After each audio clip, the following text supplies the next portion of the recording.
நம்ம மிளகா செடியை காடு கொத்தலான்னு வந்து பார்த்தா அவளுக்கு பூரா வாடி கிடந்தாளுங்க. தண்ணி பழன்னு விட்டு தான் கொத்துற மாதிரி இருக்கும் போல. ஆனால் பூவும் பிஞ்சு நல்லாவே இறங்கியிருந்தாளுங்க.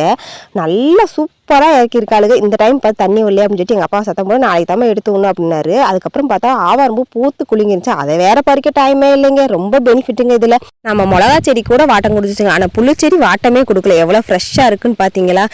தலைன்னு இருக்குல்ல. மிளகா செடி தான் வாடி கிடக்குது தண்ணி விடாமல். இந்த மிளகா காட்டுக்கு பக்கத்துலேயே சவுரி கொடி நீளமாக ஓடிடுச்சுங்க. இது எங்களுக்கு தேவைப்படுதோ இல்லையா, எங்கள் அக்கா நிறைய கேட்பா, சவுரி கொடி இருந்துச்சுன்னா பறிச்சு வைங்களே, நான் ஊருக்கு வந்தால் எடுத்துகிட்டு போகிறேன் அப்படின்னு சொல்லுவாள். அவளுக்கு வேணுங்கிற ஒரே காரணத்துக்கோசரம் நான் எங்கே பார்த்தாலும் சவுரி கொடியை பறித்து வச்சுருவேன். சோளக்காட்டில் தாங்க வேறு லெவலு நிறைய இருந்துச்சுன்னா பார்த்துக்கங்களே. 2-3 செடி ஒன்றா பின்னிக்கிட்டு நிறைய இருந்துச்சு. அதை பறிக்குங்களே தான் போதும் ஆயிடுச்சு. அங்கே பார்த்தீங்களா எவ்வளோ கட்டையாக இருக்குங்க. அது இழுத்தேன் வரல, அதனால் கொஞ்சம் கொஞ்சமாக விட்டு பறிக்க ஆரம்பிச்சிட்டேன். மொத்தமாக இழுக்கிறப்ப தாங்க நிறைய பின்னி இருக்கனால ரொம்ப கஷ்டமாக இருந்துச்சு. அது இழுக்கிறப்பே உங்களுக்கே தெரியும் பார்த்தீங்களா, மண் அதிகமாச்சு. அதெல்லாம் ஊற்றி விட்டு எங்கள் அம்மா வேற ஹெல்ப் பண்ணாங்க.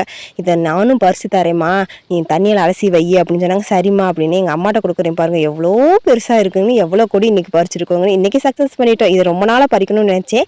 ஆனால் இன்றைக்கி ஒரு வழியாக பறித்து முடிச்சுட்டேன். வாஷ் பண்ணி கொடியில் தொங்க விட்டீங்க. தண்ணியெல்லாம் வடிஞ்சதுக்கப்புறம் காய வச்சு எடுத்து வச்சிட்டோம். நம்ம அக்கா வந்து யூஸ் பண்ணிக்குவோம் அப்படின்னு சொல்லிட்டு நானும் காய வச்சிட்டேன் ஃப்ரெண்ட்ஸ். ஓகே ஃப்ரெண்ட்ஸ், இன்றைக்கான விவசாயம் உங்களுக்கு பிடிச்சது லைக் அண்ட் ஷேர் சப்போர்ட் பண்ணுங்கள். Tata bye bye. எல்லாரும் ஹாப்பியாக இருங்க. Happy life.